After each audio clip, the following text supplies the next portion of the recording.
This is Duke University.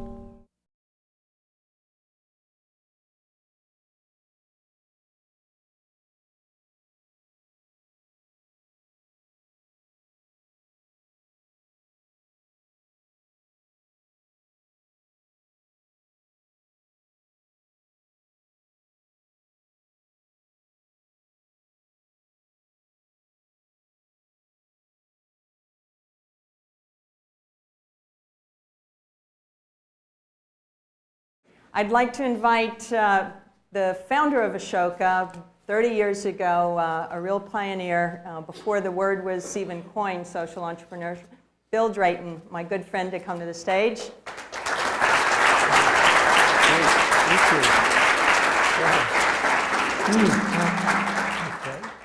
I don't know if you know, but Bill actually trained as a lawyer and had a career in the public sector with EPA before he found his permanent footing. I'd also like to invite who we call the father of social entrepreneurship education. Somebody actually, I think, called you once the Johnny Appleseed because you started the first class on social entrepreneurship at Harvard Business School in 1995, went to Stanford, and now proudly here at Duke University, where you've played a pioneering role. Professor Greg Dees.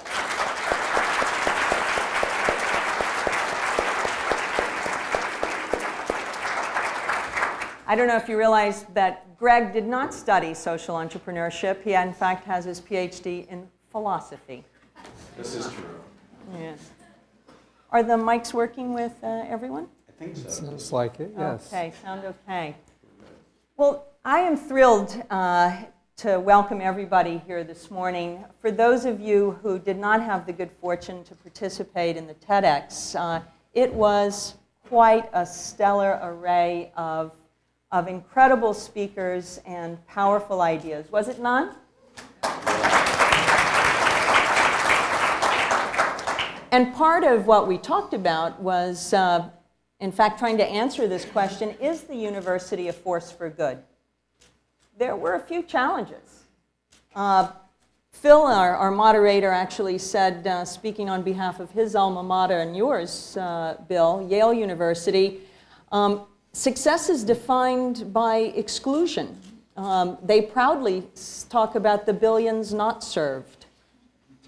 So we, in fact, were challenging ourselves to think about the role of the university in very different ways. And there was a clear tension between the selectivity of the best universities and universities in general, if you look at the numbers on the planet, and the need for universities to play a force for good, to respond to the deep challenges that people like Derek Ellerman or Paul Rice brought together and challenged us to think well beyond our own organization and, in fact, our own field, to think in new ways. And whether it was talking about universities as knowledge factories, the combination of bringing research to action, or universities as pathfinders, helping young people to find their way. And in fact, one person, Matthew, said, you'll now be asked not what's your major, but what's your problem?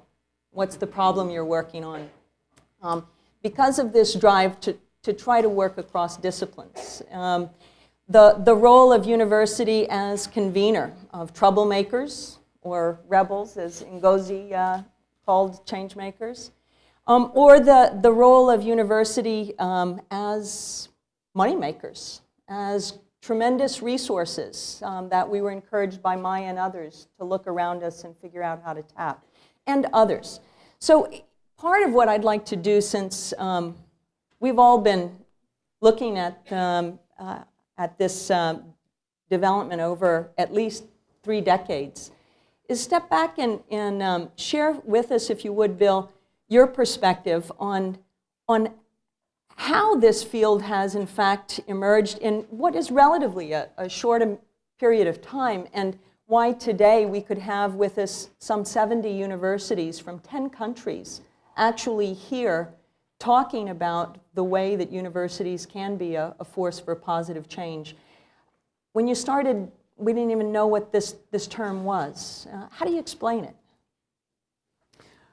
I think we're living at we're all very privileged to live at a moment where the deep underlying historical forces are moving very fast and accelerating.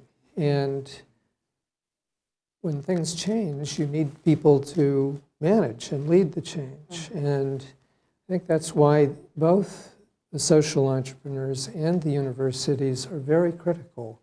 And the points you made right at the beginning, being forces for good, when the systems are changing faster and faster, you need a force, a combination of forces that are pushing for the good of all. So social entrepreneurs are not defined by field. Everyone's in education, for example, business, religions, whatever.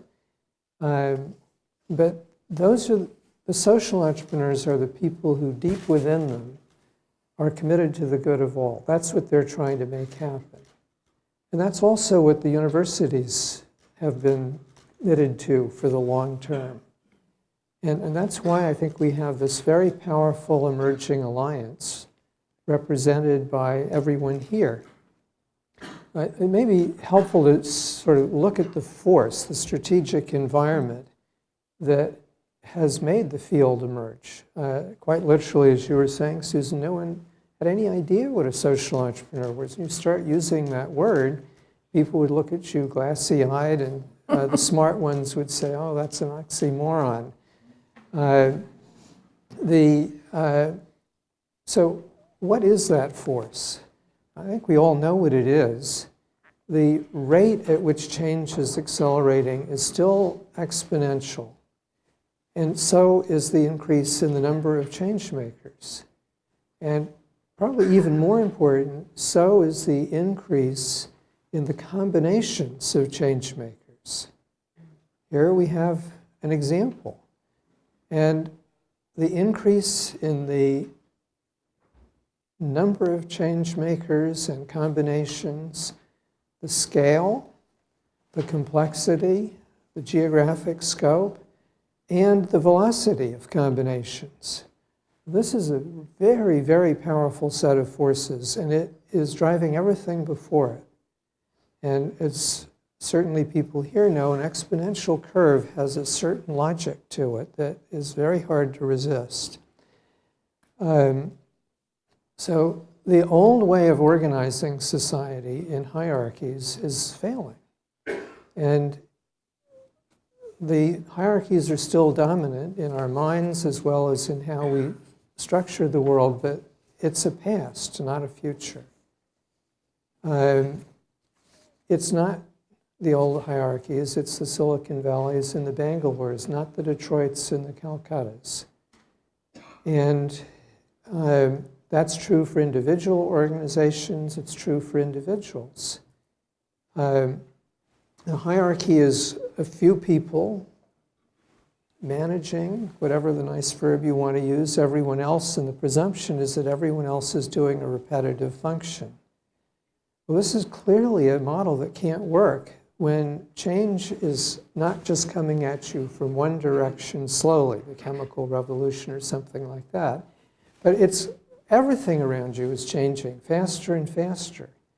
And the way an organization or a society or an individual contributes value is by saying, oh, look at these changes going on. How do we, a team, a combination of teams, a constantly changing combination of teams, because a change process is not a repetitive process by definition, how do we contribute? So you form a team. The world becomes a team of teams. This is a radically different structure. And what does that mean for individuals? Well, individuals have to have a very different set of skills. To be a member of a team requires everyone to be a player. To be a player, what skills do you have to bring to bear? Well, in a world defined by change, you have to be able to contribute to change. You have to see it and be able to contribute to it. The old model of growing up and this is one of the places where universities are really important, was learning knowledge and rules, which was fine for a static society. It's absolutely inadequate today. But our whole educational system is set up on that assumption. And parenting is as well. Now, what do we need instead? It's every child must master the skill of empathy. If they don't, they're going to hurt people and disrupt institutions, and they're out, and no one cares how much knowledge you have, computer science included. Every teen has to master empathy, teamwork, leadership, change-making, because if they hit adulthood without those skills and without knowing they have those skills and without defining themselves that way, how are they going to contribute to change? Especially when the hierarchies are gone and the repetitive functions being an adequate basis for employment is gone, which it will be in 10 or 15 years. So if you're managing, we've got a lot of people from business school. We're in a business school. You've got to manage in a completely different way. A rapidly moving team of teams is very different. Right, so now, the social entrepreneurs become absolutely critical, and that's why our field has come up so quickly. It's not just the individual institutions, it's the systems of society. And what defines an entrepreneur?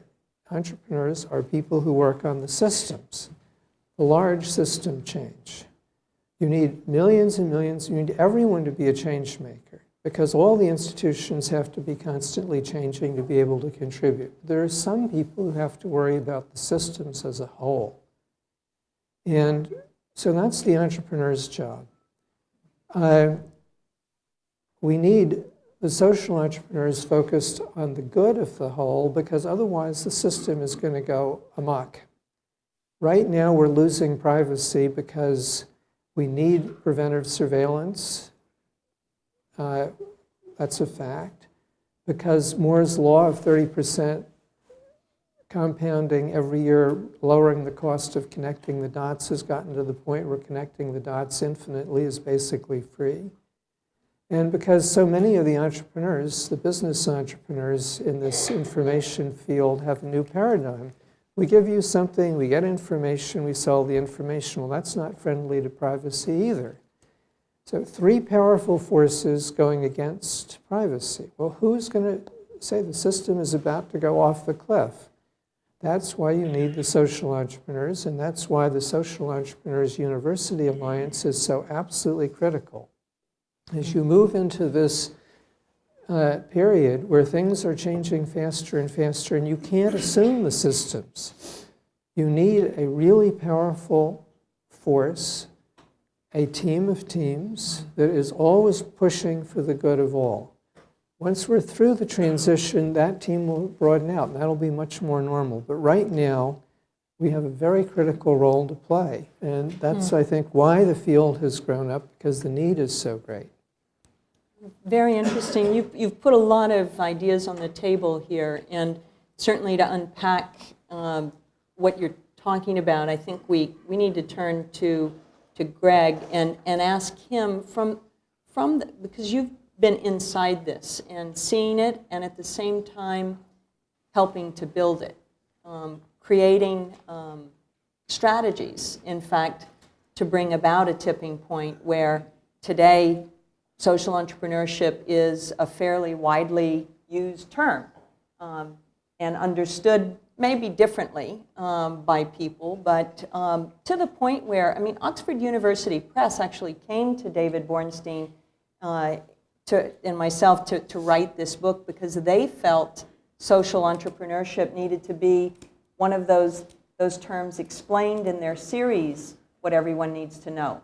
They started with Islam, what everyone needs to know about Islam. Then they did one on Kosovo. They said, we need one now on social entrepreneurship. So clearly something's changed. From your perspective, Greg, from the academic sphere, how does the emergence of this field look to you? Yesterday, Joanna went back and started quoting research that was done in 1911. So it wasn't necessarily a new phenomenon, yet it really has emerged and crested. And what are you seeing in terms of the trends in the field, the challenges, what worries you, and where you see real signs of hope? Sure. It's almost impossible to follow Bill, though. My head is still swirling with the ideas that Well, Bill we're just gonna. put on the table. I know. Barely get my mind around them. So let me just try. I'll stumble out of the gate here, though. Thank you, Bill, for that. So in academia, I think we were well behind what was happening in practice. There was a bit of a lag. Johanna may find some references back to 1911.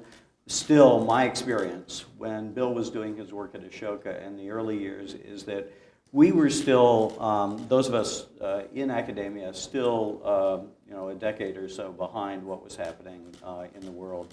I think we were watching, we were observing, we were dragging our feet a bit. So when my experience, and I was, first when Bill started his work, I had the good fortune of being at McKinsey as a consultant. And the way I learned about Bill's work is that we had mutual friends. Bill had also been at McKinsey at one point, and so... oh my God, it's a McKinsey conspiracy. Yeah, sadly, it is, and we had some mutual friends who at least made me aware of what Bill was up to. I left McKinsey to go to the Yale School of Management initially, and Bill would occasionally come up to Yale because of his Yale Law School connections and talk about his work. So I was aware of it, but we still weren't fully incorporating it. Even at Yale SOM, which was a school that integrated public and private management in one program, we did a bit of it, and I think we were starting to integrate it, but it still wasn't fully there. And then when I went off to Harvard, I proposed this, and this was 1989, 1990. I proposed a course on social entrepreneurship. The reaction was, that's not what we do here. We're a business school. And I think this goes back to the compartmentalization of universities and the way they tend to be siloed. And the idea that if you put the word social on the front of it, it didn't belong at a business school. And it belongs somewhere else. That's what I was told. Maybe the Kennedy School somewhere else. But the Kennedy School wasn't going to be doing it either at the time, so the entrepreneurship part of it probably bothered them a bit. So there was a little, where did it fit? Didn't seem to fit anywhere. So we were slow to get to it. It took a few more years, but I think the pressure of what Bill just described, the changing events outside of the university, created a kind of a pressure and opportunity, an idea that we needed to be doing something.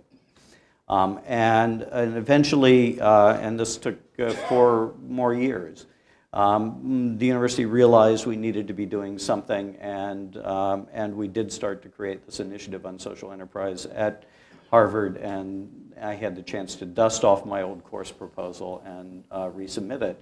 And then the advice, though, then, by the way, was to change the name of the course so that social didn't come first. If you look at the course catalog, then it was entrepreneurship in the social sector. So entrepreneurship had to come first, social had to come later. But that was the idea, but it was still the idea we needed to do something in this space. What's really exciting to me is that this is spread beyond business schools now. I think there's a great recognition that this is not just about business schools, and it's not just about bringing business tools to solving social problems. It's about bringing multiple disciplines to solving social problems and integrating business tools and skills with skills from other parts of the university. And that's one of the big challenges I think we have now, which is breaking down some of those boundaries and those silos. And I think those were echoed a bit in some of the TED Talks last night. I think it's, and one of the things that certainly Ashoka, you can take some credit for, is trying to break down those boundaries by insisting that these be university-wide and that these are not just school-based initiatives, because I think that's extremely important. And some of this, getting beyond the school boundaries happened a bit accidentally. Kauffman Foundation, I think by accident, they were insisting on university-wide entrepreneurship initiatives, and I think Kauffman was thinking, in many cases, pure business entrepreneurship.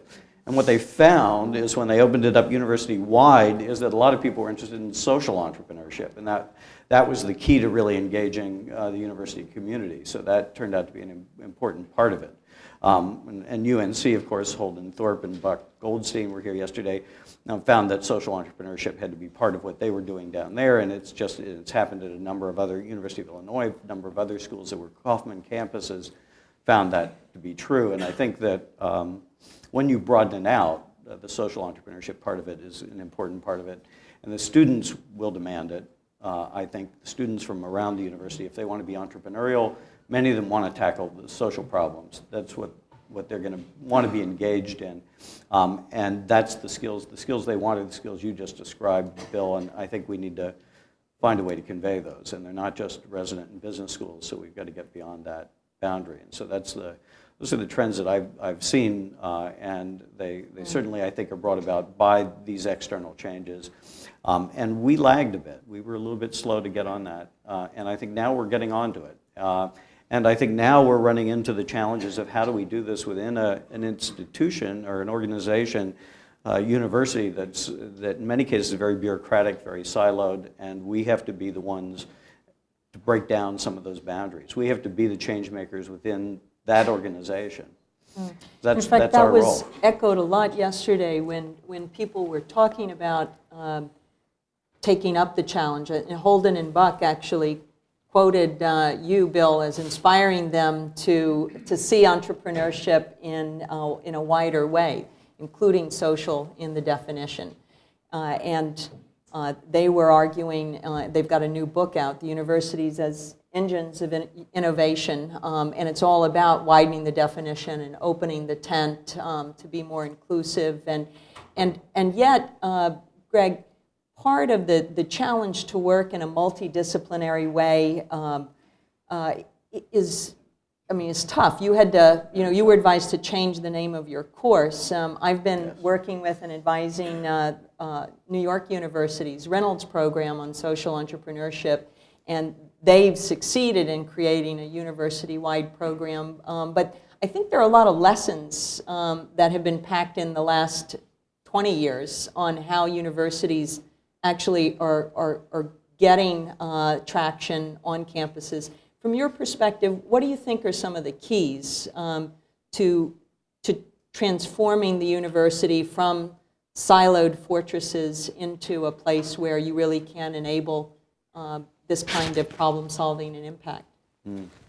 Well, I don't have any magic answers, because I think that what you've done with Reynolds, you may actually have some insights that we don't have, because we haven't built that kind of program yet fully across Duke. We're in the midst of doing that now. I think one of the keys is you've clearly got to generate some support at the top. We have a supportive provost and president who care a lot, I think, about building bridges across the university. And for us, it's been, we've worked center to center across the university. So we actually have a number of centers around Duke who care about the kinds of problems that we care about. So there's a center at the Public Policy School, which is run by Ed Skloot, and it's the Center for Strategic Philanthropy and Civil Society, but a lot of overlap with our interest in social entrepreneurship. There are centers that are involved with specific issues that are amenable to social entrepreneurship solutions, not just centers on entrepreneurship or innovation, but centers around particular issues like global health or engineering world health. So there's centers like that. There's centers on the environment. So for us, it's a matter of building alliances around the university with folks who have similar challenges and who can see value in partnering with us, who see that we have value to add as we work with them. So I think that if you're going to break down those silos, you've got to have a value proposition. You've got to have something that you're offering to others in the university that they can see they're going to get value out of. You've been on a lot of campuses, though. Yes. Is it about money and tenure? I mean, talk frankly to us, Well, there are Greg. those- Not yes. about Okay. Duke, but All right. we've Yes. got folks who are just getting into this, Money and they're and going to tenure. break their teeth on the same walls Sure. that you've seen. Well, yeah, What no, do I we think do? money and tenure are both serious issues.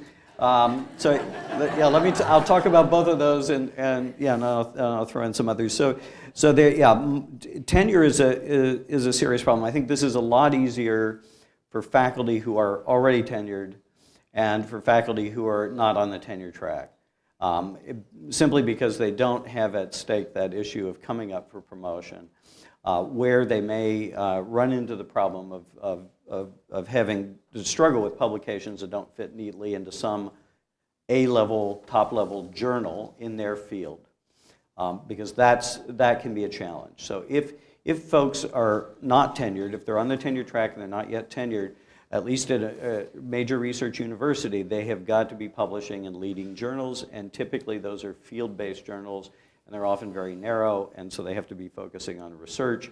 And that can be very difficult for them to also be worrying about building these relationships across disciplinary boundaries. Now, some of them will say, I don't care. I'm going to do it anyway because I care about this stuff. And some of those are going to end up being the great pioneers in these fields. And they're going to get, some of them will get promoted despite the odds. Others are going to have difficulty. So we've had faculty who've done that. And some of them have done okay, and some have not, who've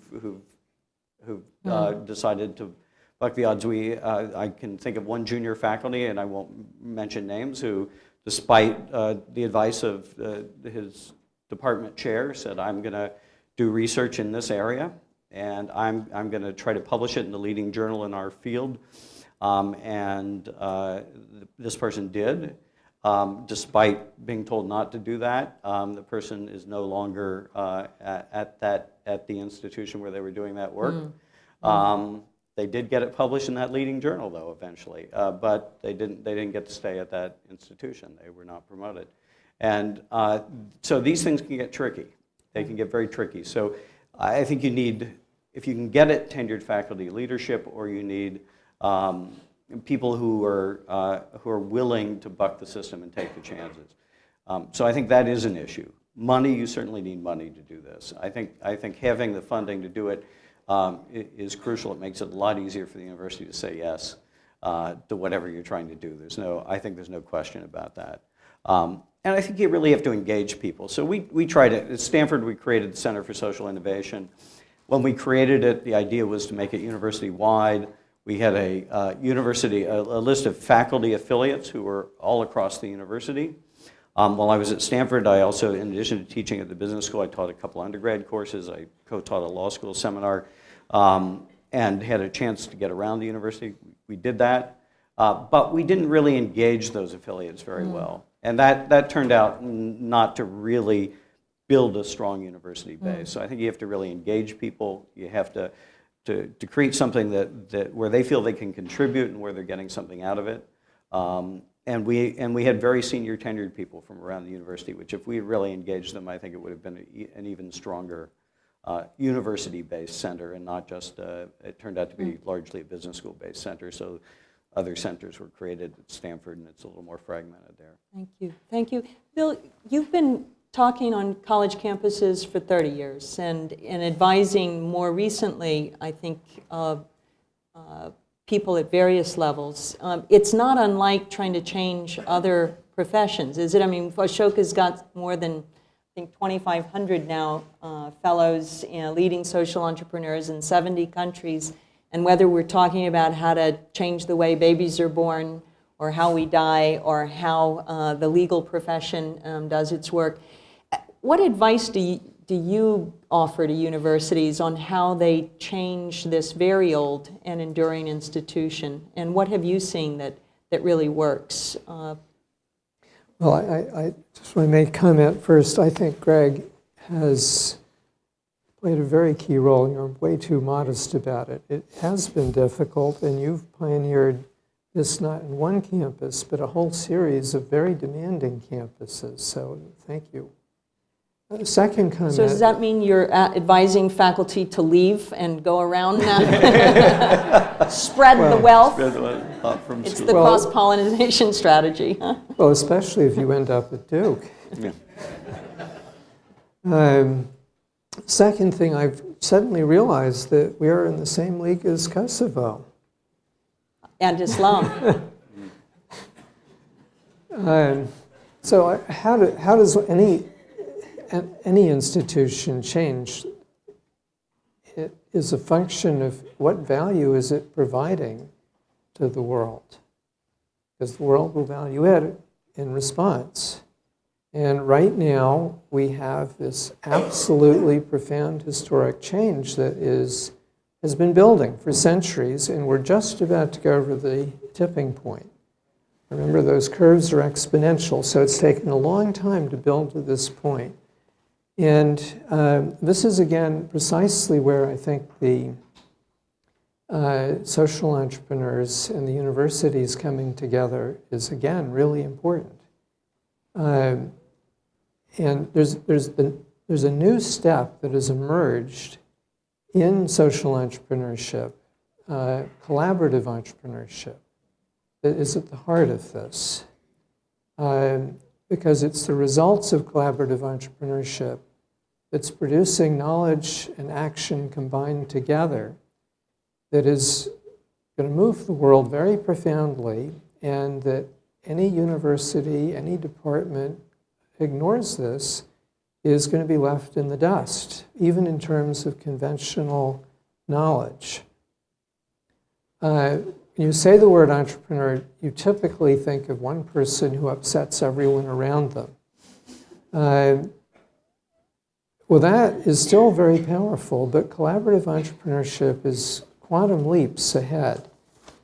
And we've been working on this at Ashoka for literally 15 years. In the last 4 or 5 years, it's really become very clear, and we have a dozen of these collaborative entrepreneurships underway.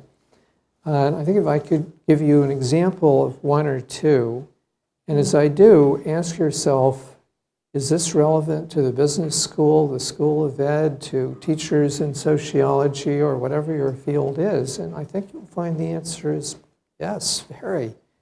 And one of the main purposes of Ashoka U is bringing these two together. And the people in this room are the people on each campus who are the entrepreneurs figuring out, how do we get our university, how do we get the universities to make this change? So this is why this meeting is so, I think, really very important. So here's an example of collaborative entrepreneurship.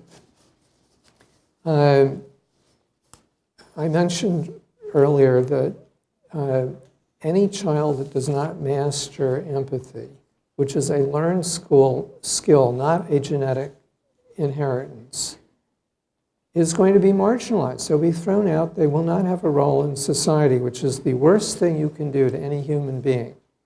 And we have 25–30% of the people on the planet who are in that condition now, and it's not getting a whole lot better.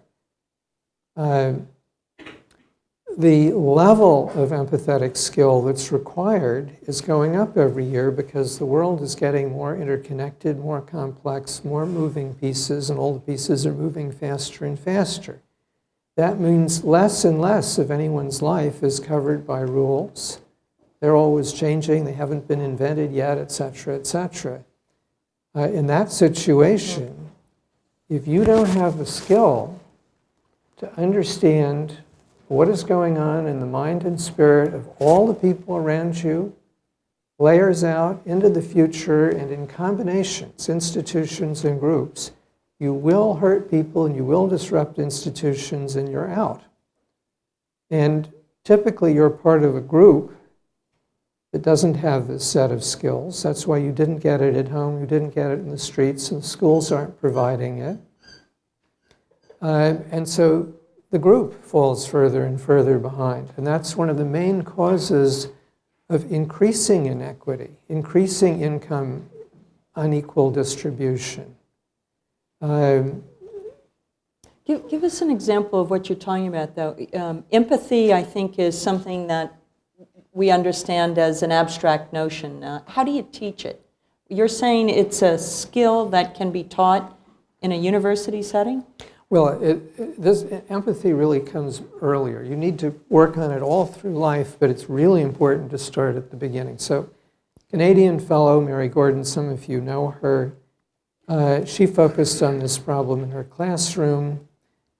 She brings an infant less than 1 year old, t-shirt labeled the professor, infant lies on green blanket.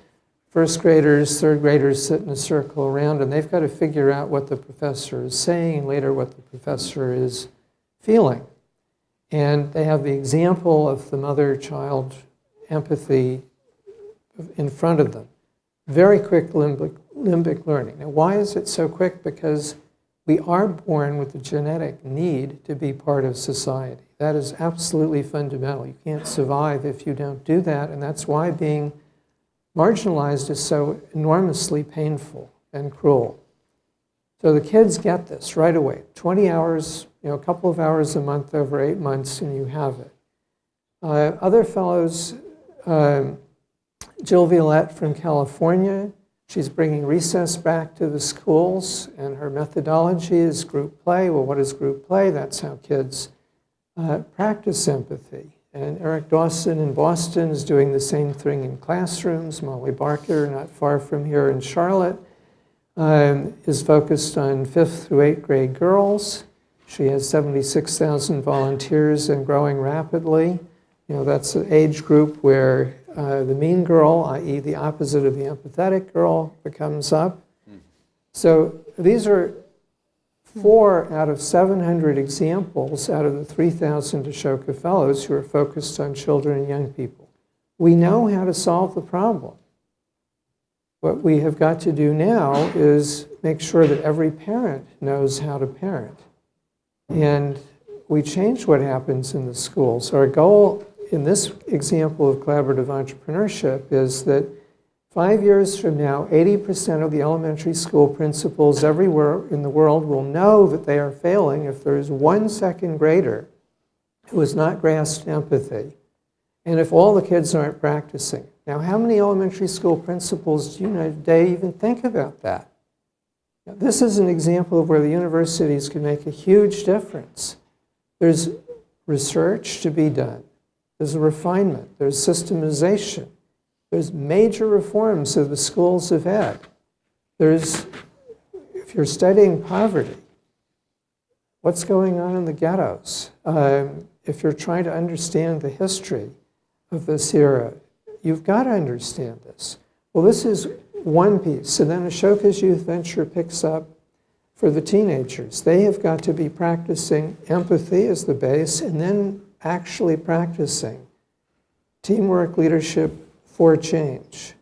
It's the only way you learn this. You don't read a book. You've got to go and practice it. Well, how do we make that very difficult in most high schools? Not in the elite 1%, but in the rest of them. So how do we change it? So that's another area we could work on. And I just give you, the thing that's so powerful about this is that we are, in effect, creating for the first time a team of the leading social entrepreneurs and business entrepreneur partners focused on whatever issue is ripe. Now, how does this work? When we get a couple of hundred fellows, these people are very powerful. Ashoka does evaluations at the end of 9 years, at the end of 5 years, which we've done for 9 years now. Over half the fellows have changed national policy within 5 years. 3/4 have changed the pattern in their field at the national level on an average of 3 different ways. So you get a couple of hundred of these people, and each of them has bet their life that they can cause really big change in this area. Big change is coming. It's not because we have some crystal ball and we're so smart. We just have this Geiger counter that says, big change coming here.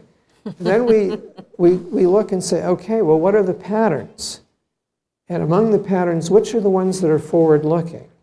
And from there, you have to be able to articulate the paradigm, and then you want to launch off and how together do we tip the world? So the old paradigm was learn knowledge and rules. The new paradigm is you've got to be a change maker before you're adult, which means you've got to have mastered empathy, teamwork, leadership, change making.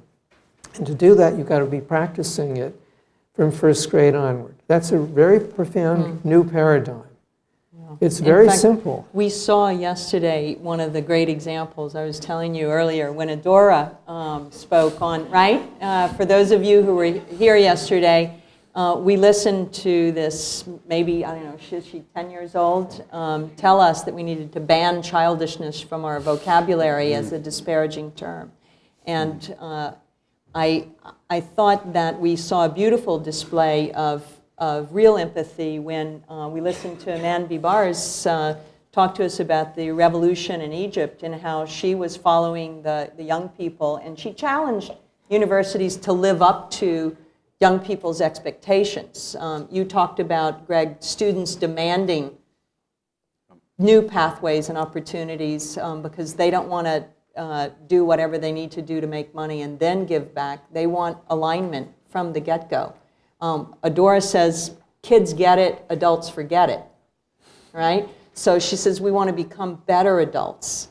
So this idea of being able to actually develop a way that we cultivate empathy and these other skills, the whole social and emotional intelligence realm. In fact, Kevin talked about wiping out MBAs and saying we should have masters in moral courage, that's what's needed.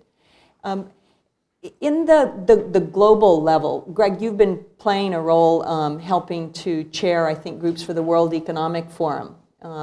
The world of Davos is probably one of the more exclusive clubs, right, that we've got. I don't know how diverse it is. I know it's been becoming more diverse over the last decade, certainly, with a lot of pushing and the entrance of social entrepreneurs into this sphere.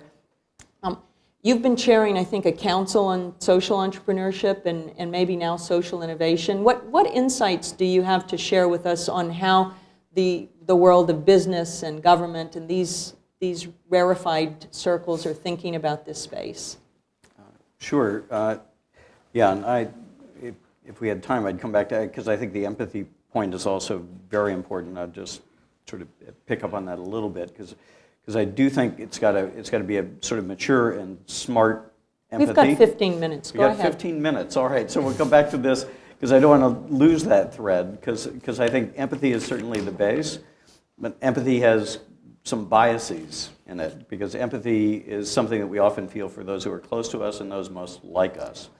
And the instinct grew out of sort of in-group collaboration. So we've got to teach people to have empathy for those who are less like them, and I think that's part of what this teaching has to reach out to. And that gets to this, I'll use it as a bridge to this Davos and the World Economic Forum because I think there was a period in which it was very much a lot of people who were very, very much like each other, and they probably only sort of connected with the similar people in the room.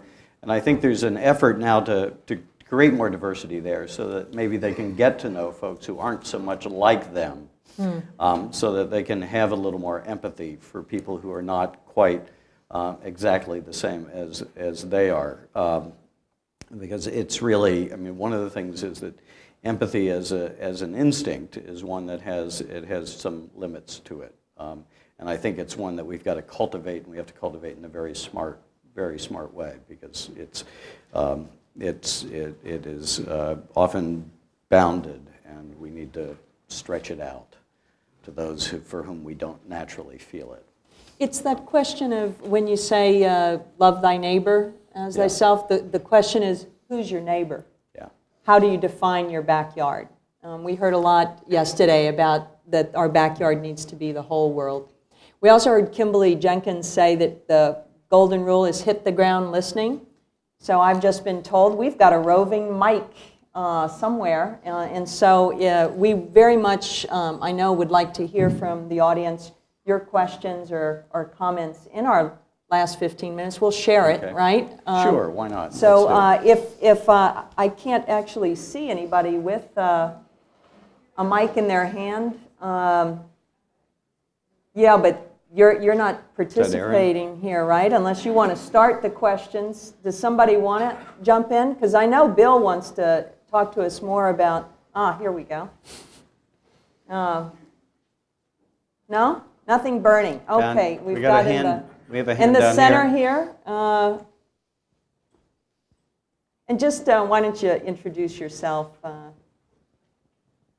Thank you. My name is Nancy Wilson. I'm the Director and Associate Dean at Tisch College at Tufts University.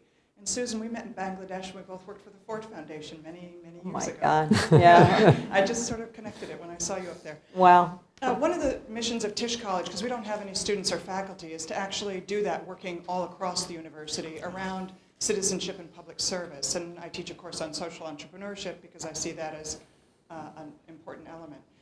And when you were talking about how to reach across a university, I think one of the additional pieces that we've found really important is to figure out how to get our topic into the research agenda of faculty.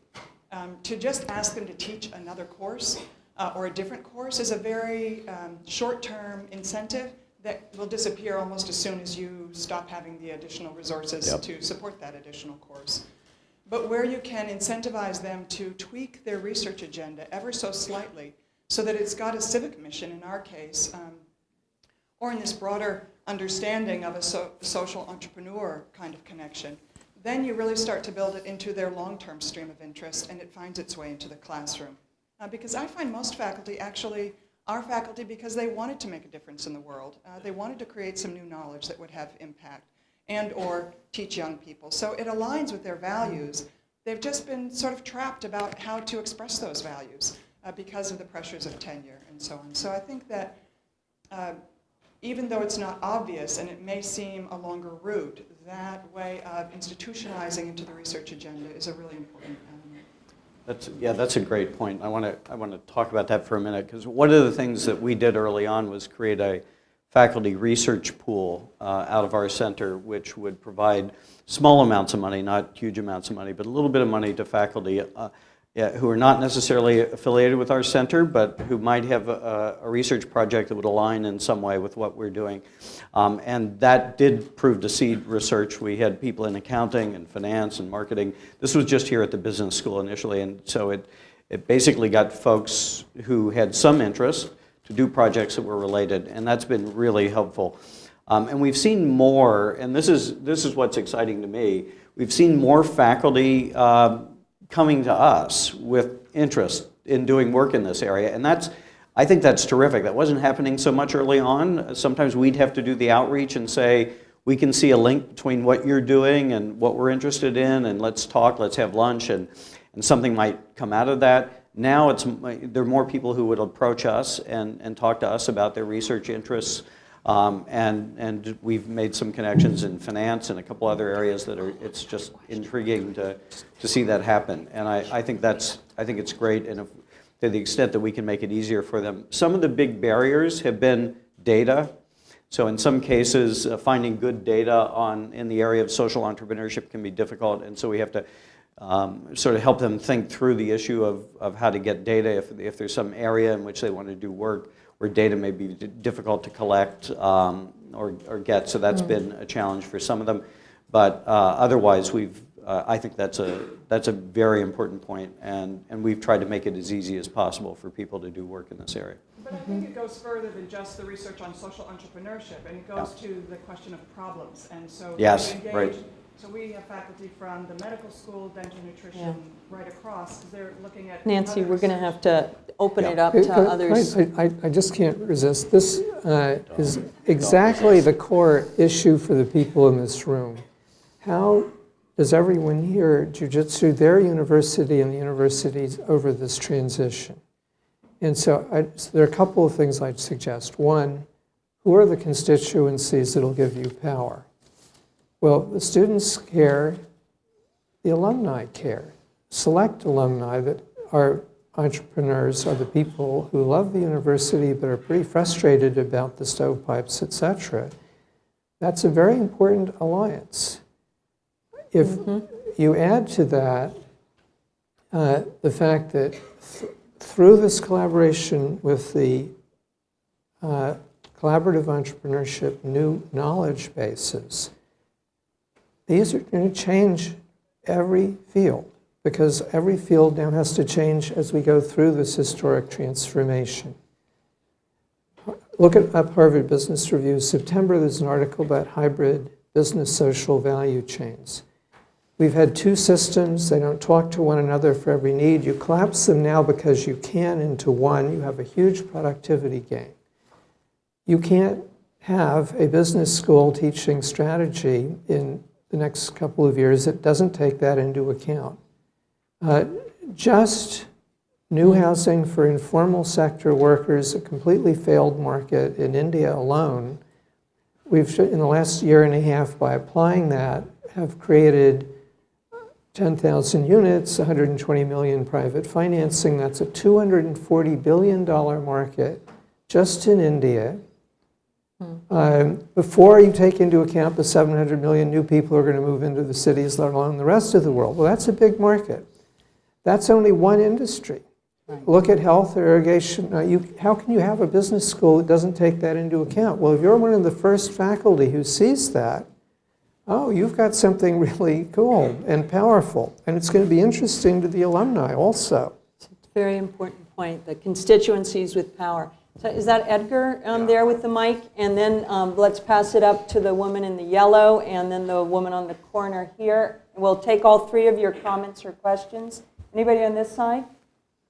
And this gentleman here, take notes if you need to. Please be quick. Home stretch, folks. Okay. Edgar Khan, both professor of law and an Ashoka fellow.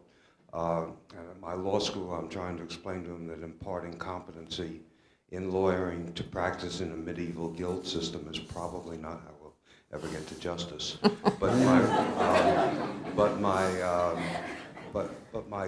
my comment really goes to the importance of currencies. The currencies of money, you know I'm experimenting with, but the currency of academia is course credits, degrees, and grades. If you want to change a dynamic, you mess with that medium of exchange called grades, and you put in a decimal system.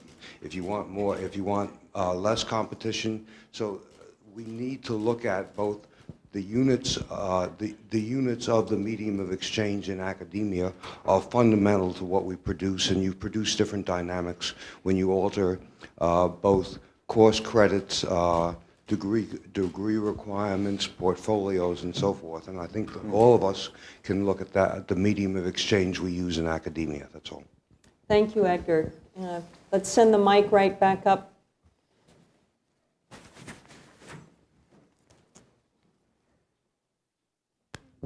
Hi, my name is Willa. I'm a senior at Harvard.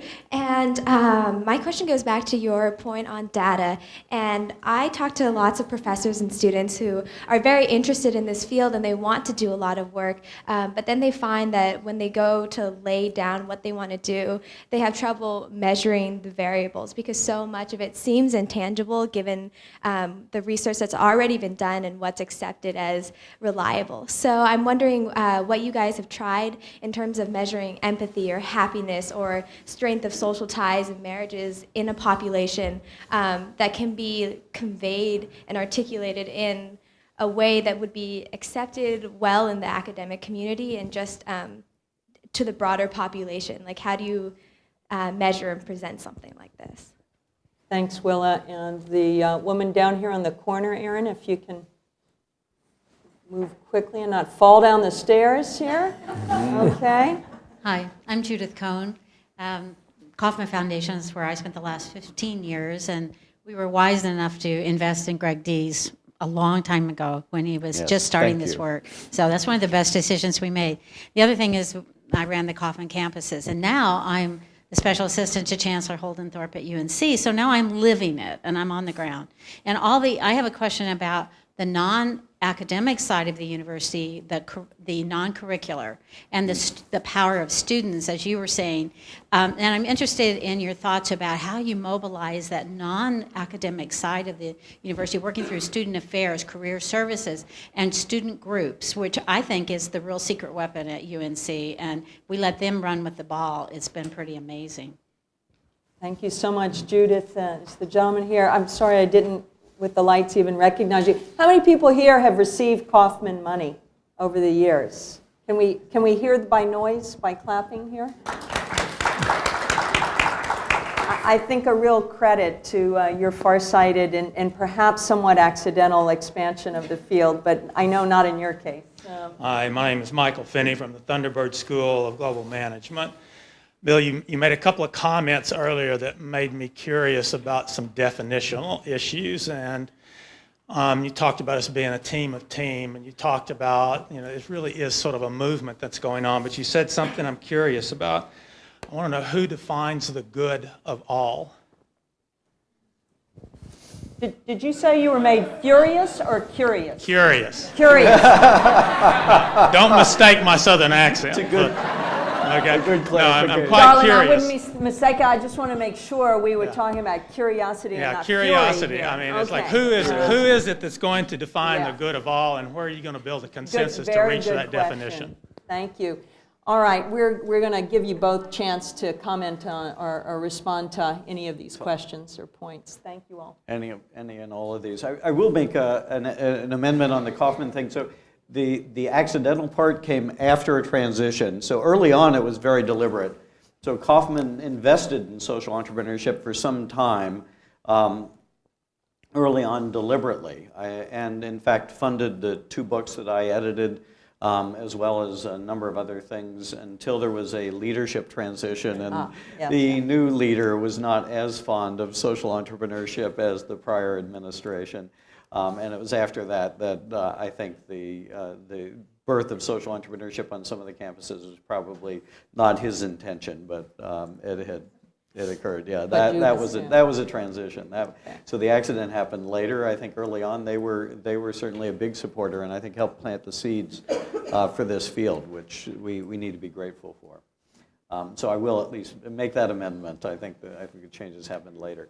In terms of some of the other questions, I don't think we don't attempt to try to measure things like empathy and those kinds of measures. I'll leave that question to Bill, because I don't think we've attempted to do any of that in terms of our program and the way our program affects our students. And who would define the good for all? I think we haven't come to grips with that, though. That's an fascinating philosophical question. I'd love to discuss it at some point. Again, I don't know what time you want to wrap this up, but we could. That one would be a very interesting one to get into. But I'll punt to Bill for. Okay, thank you, for Greg. that, since he's my hero. Yeah, we're wrapping now. We're wrapping now. Okay, all right. Well, it's interesting, 2 of the 4 questions have to do with, in effect, measurement. And of course, this is one of the areas where the universities could and should make a really big contribution. See, he gave it back to you. He did. All right, yeah. Okay, fair enough.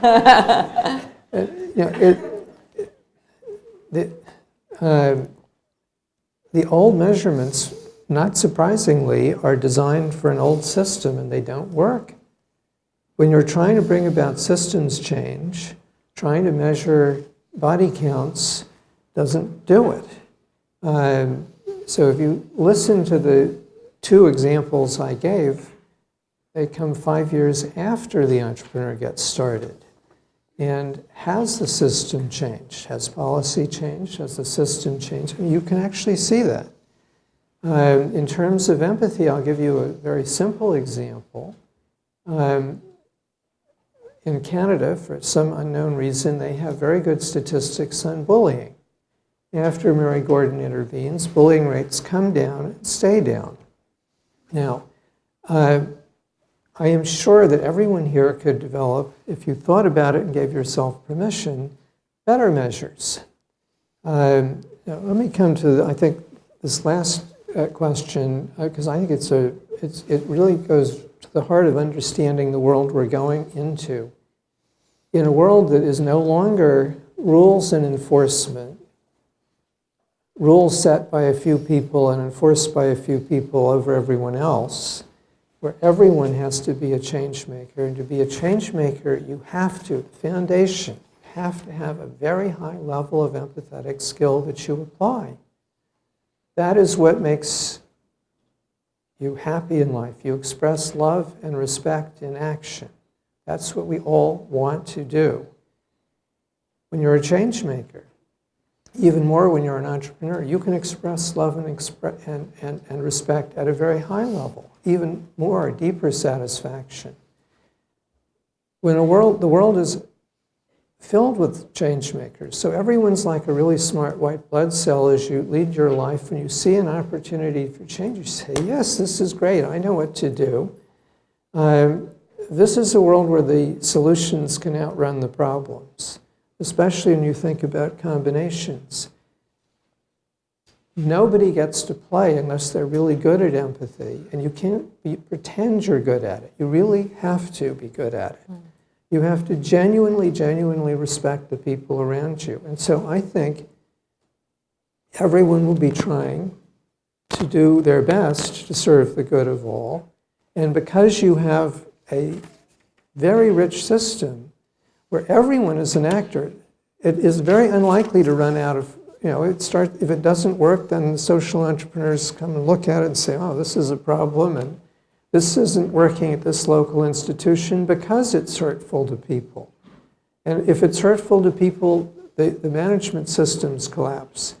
If you're running an organization, right now we worry about technical skills and analytical skills. How many organizations worry about helping people be really good people? Well, in this world where everyone is a ballet dancer, or we're all on trapezes together, whatever, this very complicated dance of everyone an entrepreneur, with things moving very fast and everyone being very powerful, people have to be good people.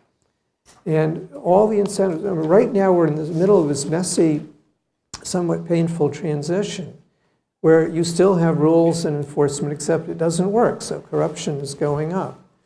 And the old systems are in our heads. I mean, it's very, very dysfunctional. And that's exactly why, again, if I could end on this point, the universities and the entrepreneurs, the social entrepreneurs, regardless of field, who are in it for the good of all, that's what defines us, have got to work together.